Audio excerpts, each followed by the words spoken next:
Welcome to the inaugural panel of the IIMA Ventures Summit.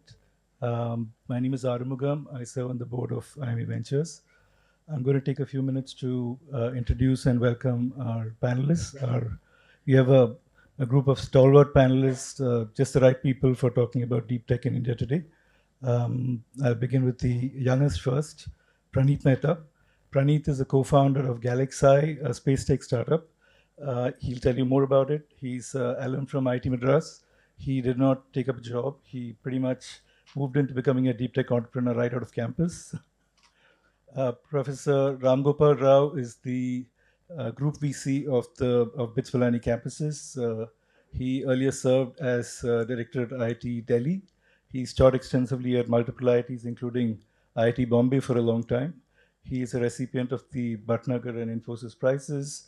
He is an expert in nanoelectronics. Thank you, Professor, for joining us. We have the CEO of Anusandhan National Research Foundation, Dr. Shivkumar Kalyanaraman. Shiv, welcome. So Shiv is somebody that whom Raj and I are in awe of, not because he is CEO of ANRF, but because he, in our time, was IIT JEE ranked number 3. So whenever I meet him, I'm in total awe of him. And Raj, who has 30 years back roomed with Shiv in when they used to study, when they were students in the US, he's also forever been in awe of him. And so it's kind of a grand privilege to have him with us in our midst. Thank you, Shiv. But to complete the introduction, he's had an extensive career as a technology leader in multiple big tech firms, Microsoft, IBM, G Power. He's also an accomplished Carnatic musician. He plays the violin and he sings. He's got a wonderful website that he set up many years back, which is a leading source of a learning portal for students wanting to engage with Carnatic music. That's the other side to Shiv. Raj, sitting next to me, is my classmate and friend of 40 years from BITS Pilani. He's also a newly minted distinguished alumnus of BITS Pilani. He received the he received the award from Professor Rao literally 2 days back at the BITS Hyderabad campus where the three of us were. He is, well, thank you, Raj, for coming. So Raj is the CTO and co-founder of AlphaSense, which is a market intelligence platform, started in the US with the teams in Finland and India. It's a global company. It's a decacorn, like I said. It serves over 6,000 enterprise clients in the financial services space, investing space, and corporations. He's a serial entrepreneur. This is not his first venture. He's done this a couple of times before. Well, that's about Raj. So some ground rules for the panel. We have 60 minutes, now down to 57. So we'll have about, let's say, 40 minutes of talk time amongst us, and then we'll throw it open for Q&A with the audience. Shiv, may I begin with you? So I think it's safe to assume that this audience is well familiar with the mission of ANRF. So what I would like to deep dive with you is on a few specific initiatives that you have started out on and explore how that connects with the mission that you have, the broader mission that you have. So could you tell us about your Maha Mission program? Could you take us through ATRI? And could you take us through the Open IP program that we were discussing last night? Sure. Thank you, Raj. Thank you, Aru. And really, it's wonderful to be here and also standing room only audience here. So first, think of ANRF as a mechanism of the government of India to do one thing well, which is to catalyze research and innovation and to help India rise in research and innovation, right? So just like when Nandan went to create Aadhaar, there was a statutory body of government of India formed. Similarly, ANRF is a statutory body of government of India. There are a few of them around, but this statutory body is special because it is the Honorable Prime Minister is the president of this body. So it reflects the importance placed as a mechanism. And just to give a sense of the power of the mechanism, unlike National Science Foundation in the US or even DARPA, which gives grants only, we can also house other special purpose funds in our mechanism. For example, the RDI program, which is the scheme which is 1 lakh crore fund for the private sector alone, including startups and so on. That is housed in ANRF. So it is created as a special purpose fund. Now, so that is a patient capital program, and in the future there could be other special purpose funds that could be formed to address other special purposes, right? So coming back to the grant side, say I keep clarifying that grants is when I give the money and I don't expect it back, whereas capital is when I give the money and I expect it back with some returns. Within the grant, we have different formats. One of the formats is the MAHA program that Aru referred to. MAHA stands for Mission for Advancements of High Impact Areas. So that's sort of like a mission mode program. India tends to not be able to fix its potholes, but to be able to send satellites to space. So we, wherever there is focus, things tend to happen. So the purpose of the MAHA program is to provide sector-based focus. So we have created a MAHA program around electric mobility, around sort of AI for science and engineering. We are setting up research fabs in 2D materials. There are other things, and over time across different sectors, perhaps around AI, we'll be doing multiple MAHA programs. Around semiconductors, we might be doing multiple MAHA programs, setting up many more fabs and so on. Then we are doing other partnerships with different ministries. We have an AI for science and engineering program with multiple ministries whom we have aggregated into a single program. We have done one on critical raw materials recently we announced, and so on. So these are partnerships with line ministry, as well as we can also have non-governmental partners. So we have Gates Foundation partnering with us on one of our programs, the MAHA MedTech program, for example. So we'll be doing more programs of that kind. In the MAHA MedTech program, we are able to, once we have non-governmental partners, I can do a broader program as well. We are able to fund a combination of startups, industry, through grants, which I normally cannot do in my current funding structure on the short term. Right, we'll be doing more things in the future. So we are trying to overcome some of these things in the future. So MAHA is a mission mode program aimed to accelerate technologies from TRL2 to TRL6 and so on, so that it becomes in the strike zone to be translated over into RDI. So the other one, ATRI, is a program we just announced this week, just 2-3 days back. It's a program called ANRF, Translational Research and Innovation Program. It is meant to set up multiple translational research centers across India, and also specific facilities in those areas. I'm not telling academia or labs what exactly to translate. They have to come to me with compelling proposals. But we expect that those proposals will be centered in academia or labs of sorts. They could be new Section 8 companies, perhaps, that could be formed, I guess. But the goal is that those would focus on translational thing. And we fund up to 100 crores in that program, right? But there is a medium format which is up to 25 crores and a large format up to 100 crores. So there's the first cycle we are doing. We may do 1 or 2 more cycles in the future as well. So that's A3. What did I miss out? Open IP, yes. So ANRF is also looking at our default IP policies. Our IP belongs to grantees. That's the simple thing. Government doesn't have a stake in your IP and so on. So that's the default policy. It's similar to the Bayh-Dole principle in the US. But some programs we are starting to do open IP. In our AI for science and engineering, we are doing programs where the output of that program is open models or open data sets. So, and to accelerate the translation, and rather getting bogged down in translation agreements, we are doing open IP. We're also thinking of doing that in a drones program coming up shortly in a few weeks. We'll be launching a program on components and subassemblies for drones, but the work will be done in academia and so on, but it can be quickly translated over, and we expect that this will increase the probability of startups and others collaborating, because they can be assured that the IP they will get, and they will not get mired into things, and it will increase the velocity of transfer. So we will experiment with some of these formats to increase the velocity and also make the ecosystem move faster. Thank you, Shiv.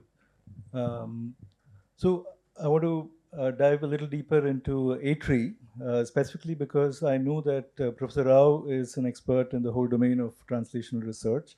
I've had the privilege of actually listening to Professor Rao and Pranit here from the Venture Center at a panel discussion recently on that very same subject.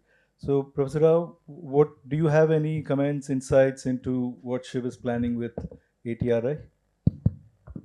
I think ANRF in a way is doing quite a few things. In fact, almost every day you see a new program launched.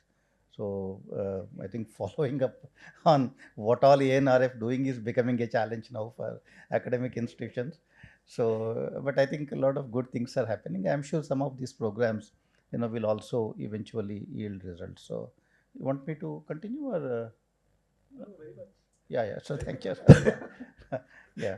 So in fact, as he explained, I served three institutions: IIT Bombay, IIT Delhi, and then BITS Pilani now. And IIT Bombay, if you look at, I started a company myself.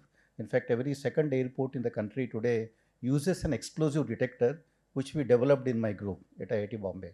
Every second airport, it's a it's a micro sensor based explosive detector. It's named as nano sniffer. You can search, and a lot of airports use that. And then I have another startup. They are not even startups anymore. They are companies now. Soil Sense, which now has presence in 14 states for agricultural applications. And so I have done some of that. And IIT Bombay has a good culture of entrepreneurship and faculty doing all of that. I moved to IIT Delhi. IIT Delhi, people say, is the number one for startups, at least for unicorn founders. There are like 42 unicorn founders from IIT Delhi.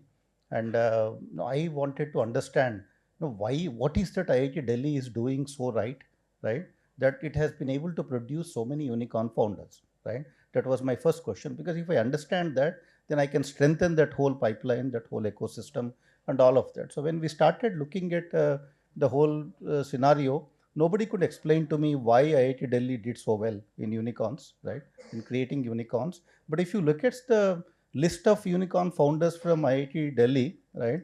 It's basically Bansals, Mittals, Agarwals, Guptas. So these are the guys who created all of these unicorns, right? So you don't have to do anything. They just came to IIT, they just needed a degree, needed those networks, went out and started companies, right? So that's all what is the secret behind IIT Delhi being number one. Not that institute has done anything better. But if you also, since this panel is about science-based kind of innovations, and many of them, BITS Pilani is also third in the country for startups and all that. So BITS Pilani is just 3 hours away from Delhi, right? The same business families came to BITS Pilani, and the same thing happened. So therefore, it's nothing to do with any institution doing anything very differently from other institutions. It's nature of students who came to these institutions and who did what was in their DNA. I think pursued that kind of a path. But even if you look at India's overall journey, right, in the science to wealth creation kind of a thing, it really doesn't run in our DNA. India has never done anything like that. I mean, even Raman's, the greatest Raman effect, there is not a single Indian company producing any Raman instruments. We import all of them. Even if Raman had invented that today, right, I don't think anything would have been very different in that respect. If I come from Pilani, I was also very fascinated by why so many Pilani alumni are actually doing so well, right? Pilani falls under the Shekhawati region in the Rajasthan region, right? If you look at that Shekhawati region, I was amazed to find, that one single region, right, has produced Birlas, of course, Piramals, Goenkas, Dalmias, Sabus, Poddars, Singanias, Kajarias, Mittals, Modis, all of them have come from that Shekhawati region.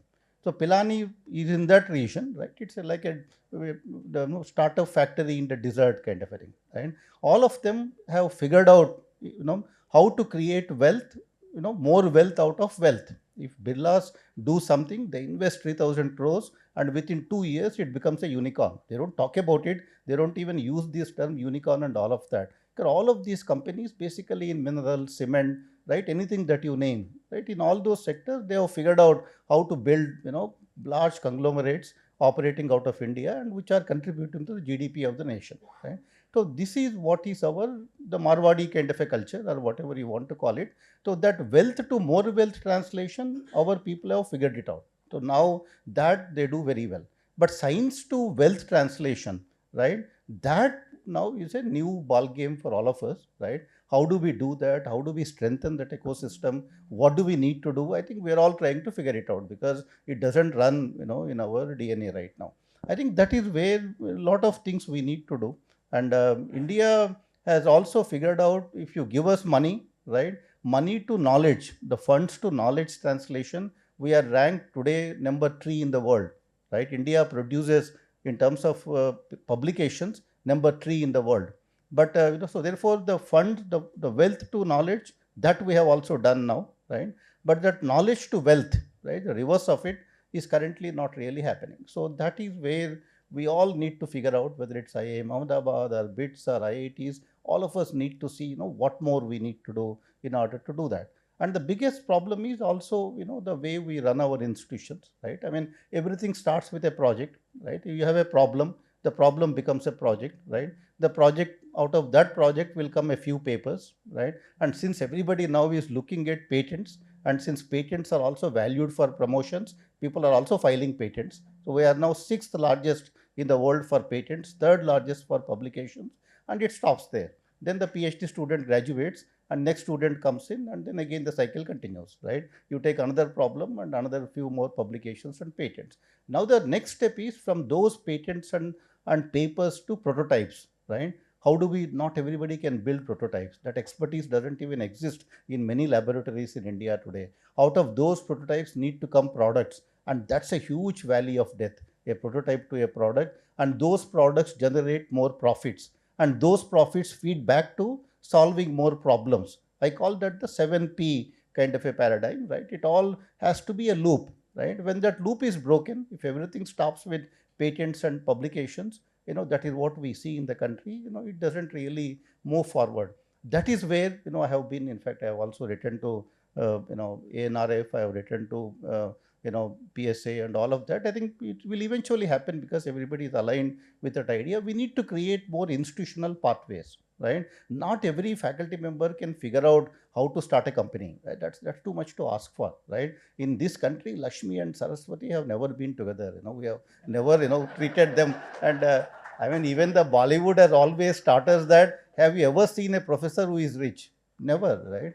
A professor is supposed to be poor, right? Get that small salary and then be happy, right? So therefore, I think that we are culturally, we are not even, known to that. In an IIT, if somebody, a professor, is making money, I can tell you the kind of peer pressure that person will have. I'm sure in IIM, I don't know what your culture is. So therefore, I think you're not supposed to be earning money as a professor. That's how it has been driven home, right, to Bollywoods and every other kind of a thing. So how do we bring these two things together? How do we make a professor to start more and more companies? The journey has begun now, thanks to ANRF and many other agencies. A lot of funding is available now for doing that startup, but that culture is missing, right? That expertise is not there.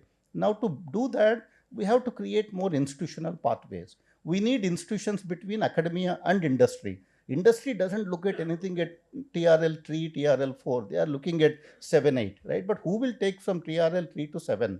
I think we need to have institutional pathways. We need institutions which take that IP, which take that knowledge, convert that into a product, and then give it to an industry, or help start a company. I think these are the kinds of pathways that we need to prevent, So, that Professor, we need to present. So I will stop here. I'm sorry. No, I'm so sorry to interrupt. The reason I interrupted is because the following panel, on which also you're going to be serving, the moderator from there has been frantically gesticulating. Please, I need you to also speak in that panel. So, right. So sorry to interrupt. So on this specific question of industry academia collaboration. So we know the lament. Industry blames academia, academia blames industry. In the middle, nothing seems to be happening. So do we have ideas at ANRF that can actually change the game?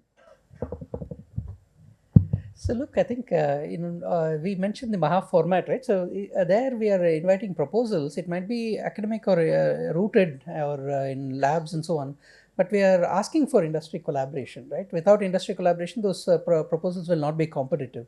So since we're doing that in a sector based, and ATRI is one new format which is focused on creating multiple research centers, translational research and innovation centers. So that we hopefully will be helpful and doing things at a bigger scale as well. So these are a few things, and also industry people, technical people especially, can be honorary PIs as part of all these proposals. You can be formally part of these proposals, even though the money may not go to industry. These grant programs can have capacity to do interesting things. With open IP, it can translate quickly. You can have separate agreements with your partners, and these are various mechanisms we are making available. In fact, honorary PIs can also be from international partner people as well. So I think these are we are trying to lower the frictions for such collaboration, and we'll be doing more. And of course, RDI is more of a scale-up vehicle, translation scale-up vehicle. That's meant to be a patient capital source. And again, there we don't want the government to be the investor. We will be allocating it down to financial intermediaries, or called second-level fund managers, who in turn will be creating those financial products and investing that. We will expect some crowding in of funding as well. So our 1 lakh crore will become 4 lakh crores or so by the time it hits the real economy. So these, we believe, will play a catalytic role. The Honorable Prime Minister would like us to be a catalyst, not a crutch. Thank you, Shiv. So I'm going to turn the spotlight on the two entrepreneurs in the panel. Raj, let's start with you. I never thought of you as an entrepreneur when we used to hang out in Pilani, right? Yeah, absolutely. I can understand that. You're not a Raj Bansal in the first place, right? So that's a huge drawback. But so how did you end up doing what you did? So Raj is a small town boy. He grew up in a place called Arakonam, which is a railway junction town. He went to a government school there, and then he moved to Chennai later on in life, and then he came to BITS. And here he is, and I can't believe that he's this globe-trotting, CTO from Silicon Valley, building an AI company that is constantly in the news. How did you become this? Well, you can say that. Thanks for having me. First of all, wonderful auditorium and great panel. I think part of it is the small town thing. I think we had to do more with less resources. I think that was always the underlying thing. I must point out that Professor Rao is also a small town boy. He's from a small town in Telangana. He went to a government school as well and was educated in his early years in Telugu medium. You would never believe that, having heard him just now. We come in small packages. I think there is a fire in the belly in a lot of the folks that come in small towns. And as he rightly said, when you sprinkle a little bit of water on the little plant in the desert, it just sprouts and grows. All it wants is some resources. So that's part of the reason. And you rightly pointed out that some of those folks come in certain towns, they have some resources, and they already have the fire in the belly from their own family backgrounds and stuff. But if you were to just address that part of it, I think we can sprout a lot more trees, and then we can plant a lot more. So which is the good work that Shiv and others who are helping him are doing that. But to come to your point, so that's a basic ingredient. You need to have a fire in the belly to do something, want to do. You have to have deep desire. You have to find your own reason. You could be a single mom, raise child, could whatever be the reason. Find your reason. That's number one. And then you need to along the way, you need to build some sort of network that comes through schools or like-minded folks. For me, it happened in Pilani, and I just learned how to learn in Pilani. And I talked about that in our DIA award, and it taught me the ideas of first principle thinking, which wasn't very clear to me in government school, where you are asked to do rote learning. And for the first time, I said, "Oh, you're supposed to reason when you solve a problem." And nobody ever told me that. And then if you come, that's one second part of it. Third was 1992 when we left.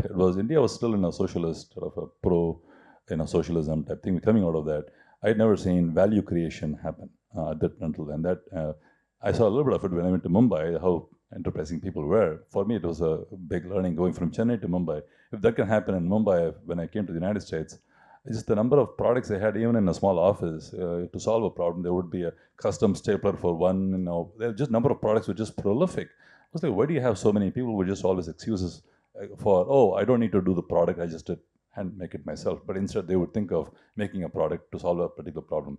That was my third aha moment when I came to the US. And then the internet hit in '95 when I saw that. And by then I was finished my. By the way, I happened to meet Shiv during we were housemates, and OSU, I was doing an internship at CompuServe, and internet was born right in front of my eye. I was stuck in the green card process. I had found a job in a utility company in Florida. I was just waiting for my green card. While I was waiting for my green card, thought I'll do something useful. We were working on some graph database and things like that. Nothing really happened. And I saw this whole internet era go by, and I was like, I wish I would join those companies. I did something. Happened by happenstance. We happened to know, he introduced me to a common friend who was looking for an idea in Austin, and I happened to have just gotten a green card 2 weeks before that. Just total coincidence. But my mind by then was primed to just bored out of my wits in the work, prior desire, and having seen what can happen when you sprinkle a little bit of capital on the right idea, and if only you were to jump on it, something can happen. That was prime moment. It just so in that it was a happenstance, but it was a idea pregnant with waiting for something to trigger. It happened. Then I didn't think twice. I moved to Austin, took a pay cut more than 80%, and I pitched to one of the early founders who had just made, Vignette was a co-founder that had made a bunch of money.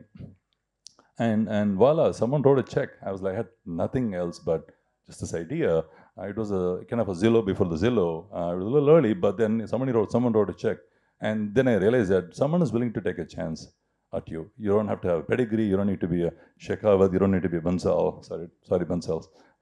You don't have to be anyone at all. You could be a little boy from Arakonam as long as you have an idea and someone is willing to take a bet on you, because you're measured by the quality of idea. But .com ideas were not that great, but still, someone was willing to take a bet. And I learned a lot through the process. I built a product, and that was the easy part. And through the time, I went on, and the rest is history. So let me jump to your AlphaSense journey. We just discovered, by the way, that when AlphaSense was born in Helsinki, one of us from IIMA Ventures was right there, Professor Ankur now. We accidentally discovered that he was there when Raj's company was funded with a grant support from Techis, which is the ANRF equivalent from Finland. That's right. And that made a big difference in your journey. Yeah, so the idea was born when I met my co-founder in Wharton when we were doing an MBA, but he's happened to be Finnish, and he was also an entrepreneur before, and we had burnt our fingers in doing the startups in our own ways, but also doing the right things. We figured we can work together, and then 2008 was when we decided to do this, but then the market crashed, and then we were like, what do we do? And then Techis, similar to ANRF, came to our rescue. Looking at our backgrounds, they were willing to fund a little bit, and then to test it out. The challenge was we didn't have to be doing the startup again.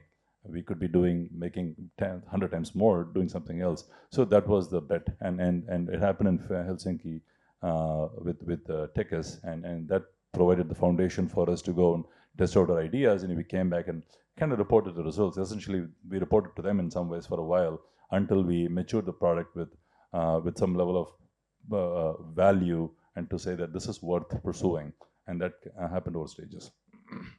So you actually lived the journey of a state institution making grants to create a massive enterprise out of what was just a startup, which is exactly what Shiv is attempting to do. Are there any words of wisdom you have for Shiv? Ideas? And I'll come to Pranit in a moment, because he's also been a beneficiary of state grants, and they're off to the races. So the same question will come to you. Yeah, entrepreneurs tend to go for a walk on the park, not follow the freeways. What that means is that allow us the freedom to figure out, and it may not exactly follow a scientific formula. We want to think of what we start off may not be what we end up building. Our initial idea was to trade on sentiment, on headlines, and wasn't necessarily a noble cause.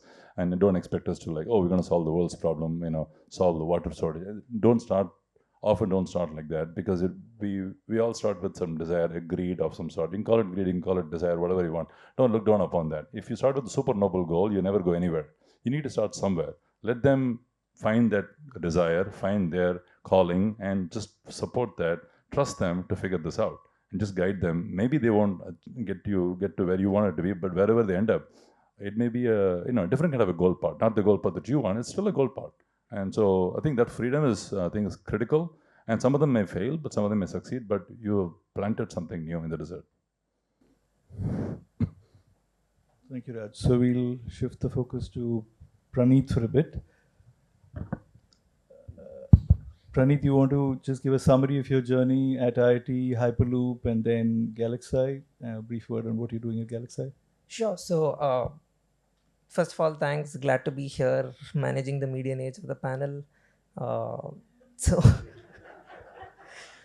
so I'm Pranit, one of the co-founders of GalaxEye. We are a startup spun out of IIT Madras. A little bit of background to it. So, started by 5 of us, and we met each other in 2017 at IITM. Different courses, different streams, nothing in common, but one thing: we decided to build a Hyperloop team together. So if you've heard of Avishkar Hyperloop or the IIT Madras Hyperloop project or the Indian Railways Hyperloop project, all of that germinated from the 5 of us in our hostel rooms. Right. So that's our background.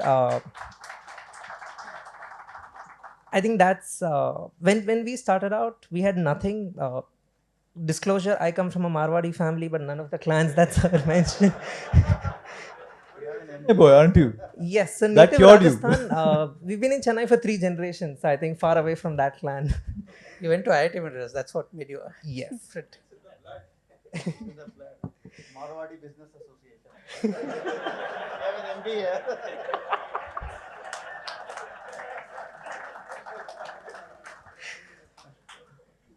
So, that's where it started. We spent 2 years building Hyperloop, soon to realize that it was not a project that we could step out and scale as a venture. So we handed it over to IIT Madras as a project, got it funded by the Ministry of Railways, and there it continues. So they've spent about 25 odd crores building the largest test infrastructure in the world. And that continues. Of course, it has a few more years to go. As part of that journey in 2019, we were in SpaceX as part of Elon Musk's global competition. And that was our exposure to space. Until then, space was always ISRO for us. And again, none of us were people who, of course, all of us enjoyed space, but neither of us dreamed of building something in space until that point. When we went in there, we realized, oh, so space is something that we can dream of and build out of our own, build out of ourselves. Coincidentally, the next 2 years, 2 things happened. First, our space industry got privatized. So we started seeing signs of that in the budget. We started seeing organizations like InSpace being formed and private space sector getting opened up. So that became an opportunity for us to build here. Second, one of us used to work at TCS, and we bumped into a very fundamental problem of how space was impacting sectors. Right? And that was our journey. So we realized that satellite imagery today, what we see on Google Maps and any other news channels for that matter, these are all images that get captured only when you have a clear sky. You can't capture it during cloudy weather. You can't capture it during nighttime. And that's essentially 8 out of 10 images being useless. Right? So imagine 1,000 crore assets going into space, but 80% of the time not being useful. That's the problem that we were facing. And more importantly, your agriculture sector, blind in monsoons. Defense, all conflicts happen in low light conditions and nighttime. Disaster management, it's always covered. You speak of forest fires, you speak of floods, cyclones, and whatnot, right? That seed is what took us to building GalaxEye. So we're building a very unique sensor combination, something that we have a global patent for. So this is a combination of cameras and radars that can see through smoke and clouds and give us imagery across all weather conditions, right? So that's pretty much our journey. Fast forward, we're launching our satellite in a couple of months from now. We've done a tech demo mission, grown to a 100-member team, and so on. Speaking of state grants, which is where I think this came up from. So before incorporation, right? So all of us from IIT Madras, we were just excited to build something, right? You can see that trend clearly from our journey. We had nothing to put on the table except our time and effort. And our first check was a 4 lakh grant from IIMA Ahmedabad, and that's a circle for us. So thereon, we got in a couple more state grants from Startup Tamil Nadu, one from MIT, and roughly about 50 lakhs that took us through the first year, simply procuring components, building a POC, and then getting our first venture capital. Right. Now, the thing with deep tech is grants only take you so far, right? That's the nature of grants that have been there today. So post that, we've never looked at state grants. We've been venture capital funded, but those grants, if not for them, we wouldn't have been here today. So I think that's been a great seeder for us. No, thank you, Pranit. Pranit is one to watch. So the first time I met him was a few months back when we were, a part of a closed room interaction with the finance minister who was asking us for ideas for the startup ecosystem. My mouth was all dry, knees were knocking. I didn't know what I was going to say. I don't even know what I said. Then I heard him speak. My God, he had that confidence, knowledge, expertise. He spoke with so much self-assurance, a source of inspiration for me. And he's just 3 years out of IIT, and look what he's done. So he's the reason he's here in this panel is because he's the constituency that we at IIMA Ventures aim to serve. He's the entrepreneur, innovator, in this case, a deep tech innovator. He's the one we exist to serve. So thank you for being available, Pranit.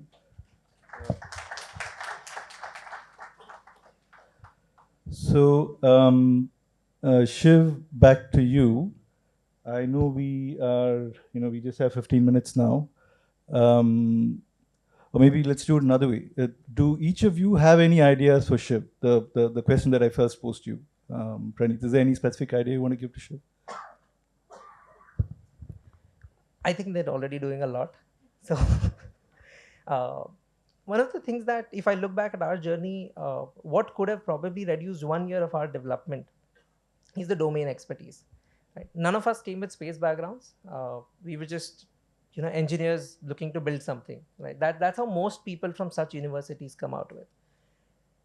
Naturally, graduating from IITM, we got ourselves incubated there and so on. Right? What I'd love to see, I don't know how ANRF can support this today or in the next 3 years, but if we're able to fund those 0 to 1 centers, right? Once there's an idea that's validated, then you have a bunch of grants, then you have venture capital coming in, and then now we have the RDI fund, and all of that journey is set. If we're able to have those thematic incubators particular to certain sectors, these can be incubators, these can be research centers, whatever you want to call it, but people leading it, the advisory, the operations, all of that has to come from that sector. You can't have the same team advising an e-commerce startup to also advise a space tech startup. Right? That's something that I think that sector-specific thought process coming in from ANRF can go a long way. Professor, do you have any specific ideas for Shiv? Yeah, when I talked about the institutional pathways, I actually meant the same thing. So, I call them India labs, depending on who I submit the proposal. When I wrote it for Tata, I said, let's create Tata labs or Birla labs or India labs to government. I think we need to those kind of places where the ideas are nurtured and then they are taken forward to a prototype, product, certification, even marketing. Now the Consumer Electronics Show is happening in Las Vegas. Where are Indian companies? Where are Indian startups? Because for any Indian startup to go and present something at those major venues costs money. Nobody can afford those sort of things. And if these kind of entities that we create can collect a few such ideas from India and showcase them in CES.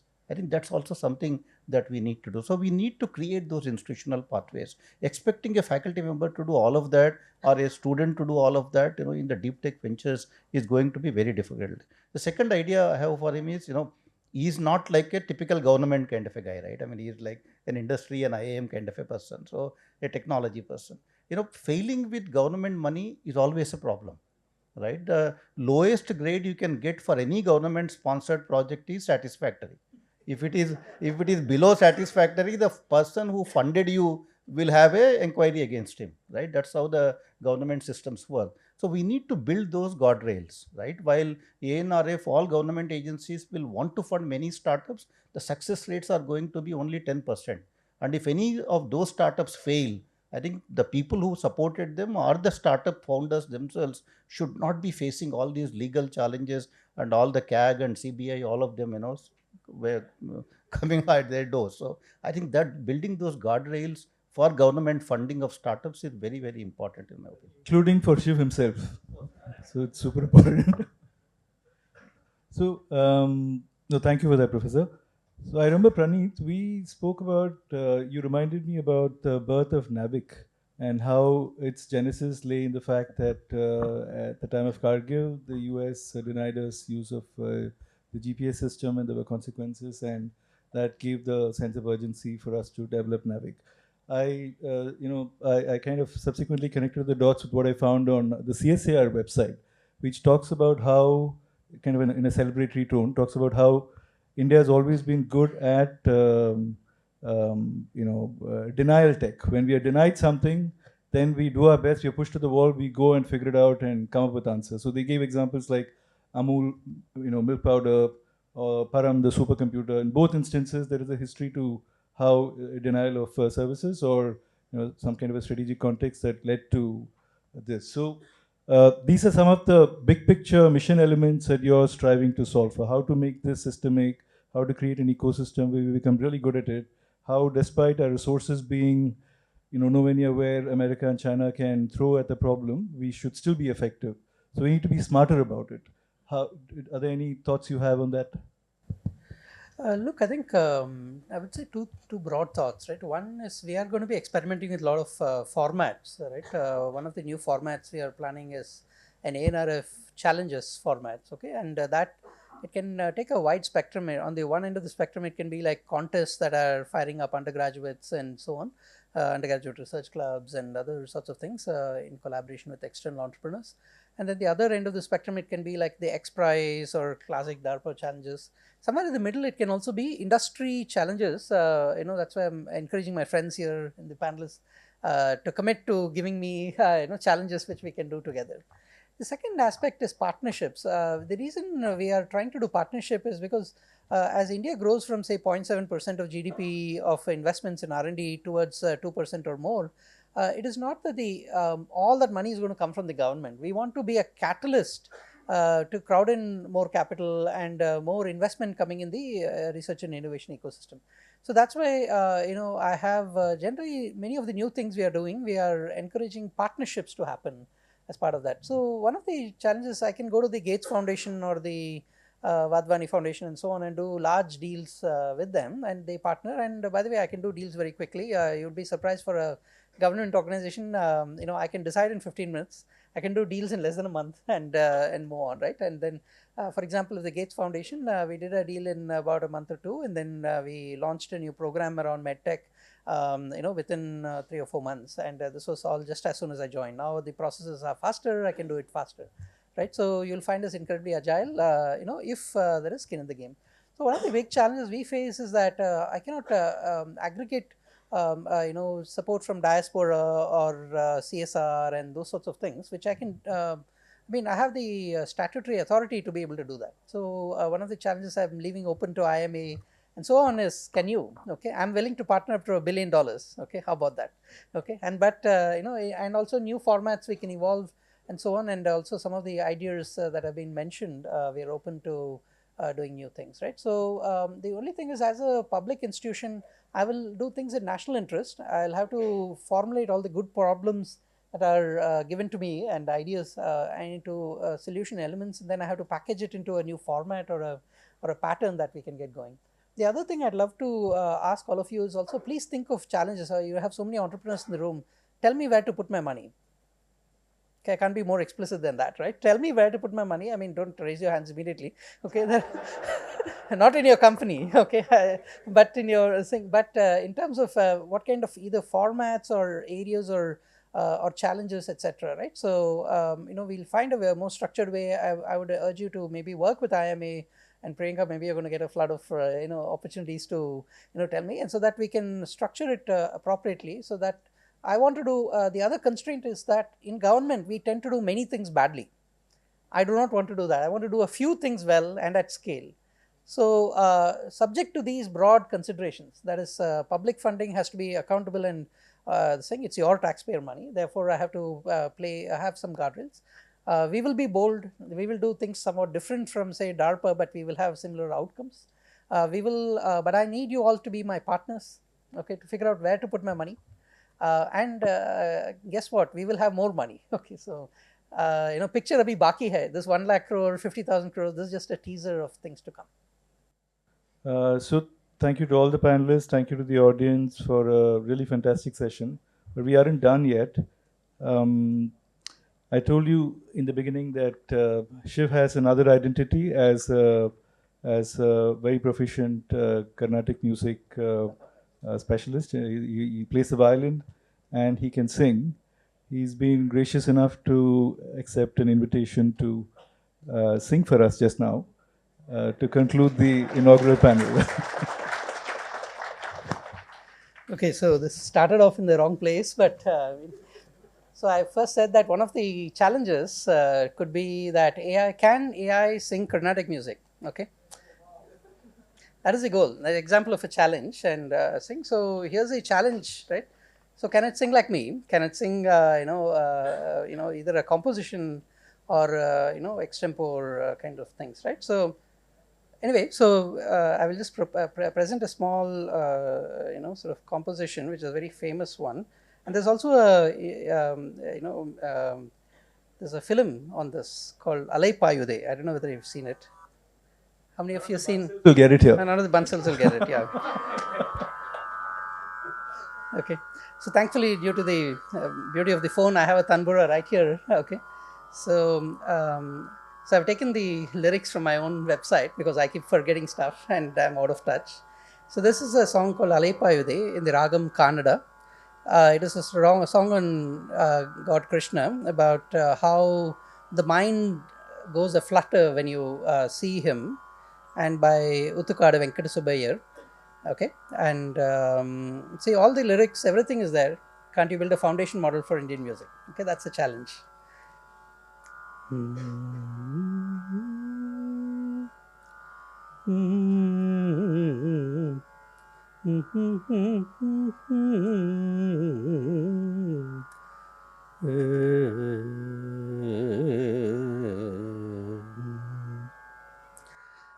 Alaypayude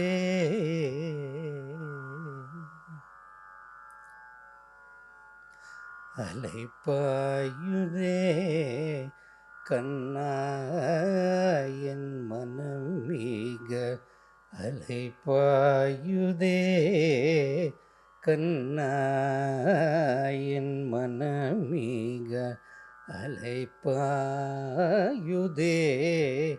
Kanna en manamiga Alaypayude Unnananda Mohana Venugana Alaypayude Unnananda Mohana Venugana Alaypayude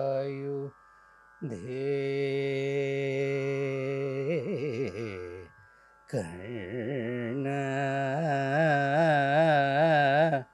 Alaypayude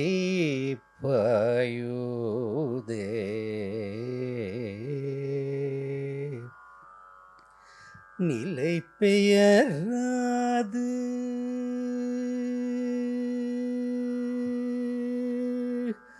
நிலை பெயராது ஷீலை போலவே நின்ற நிலை பெயராது ஷீலை போலவே நின்ற நிலை பெயராது ஷீலை போலவே நின்ற நேரமாவதறியாமலே மிக வினோதமான முரளீதர நேரமாவதறியாமலே மிக வினோதமான முரளீதர என் மனம் அலைபாயுதே கண்ணா தெளிந்த நிலவு பட்ட பகல் போல் எரியுதே தெளிந்த நிலவு பட்ட பகல் போல் எரியுதே தெளிந்த நிலவு பட்ட பகல் போல் எரியுதே தெளிந்த நிலவு பட்டல் பகல் போல் எரியுதே உந்திக்கை நோக்கியின் இரு புருவம் நெறியுதே தெளிந்த நிலவு பட்ட பகல் போல் எரியுதே உந்திக்கை நோக்கியின் இருபுருவம் நெறியோதே கனிந்த உன் வேணுகானம் கனிந்த உன் வேணு கானம் காற்றில் வருகதே கனிந்த உன் வேணு கானம் காற்றில் வருகதே கனிந்த உன் வேணு கானம் காற்றில் வருகதே கண்கள் சுருகி ஒரு விதமாய் வருதே கண்கள் சுருகி ஒரு விதமாய் வருதே கடித்த மனத்தில் ஒருத்தி பதத்தை எனக்கு அளித்த மகிழ்த்தவா கடித்த மனத்தில் ஒருத்தி பதத்தை எனக்கு அளித்த மகிழ்த்தவா ஒரு தனித்த வனத்தில் அனைத்து எனக்கு உணர்ச்சி கொடுத்து முகிழ்த்தவா கலகடல் அலையினில் கதிரவன் ஒலியென இணையிரு கழலென கழித்தவா கலைகடல் அலையினில் கதிரவன் ஒலியென இணையிரு கழலென கழித்தவா கதறி மனம் உருகினான் அழைக்கவோ இதர மாதனுடனின் கலிக்கவோ கதறி மதம் உணுகினான் அழைக்கவோ இதர மாதருதனின் கழிக்கவோ இது தகுமோ இது முறையோ இது தர்மம் தானோ குழலூதிடும் குழாடிடும் குழைகள் போலவே மனதில் வேதனை மிகவுடும் குழலூதிடும் பொழுதாடிடும் குழல்கள் போலவே மனதில் வேதனை மிகவுடும் அலை பாயோதே கண்ணா என் மனமிக அலை பாயுதே. Okay, now AI, do that.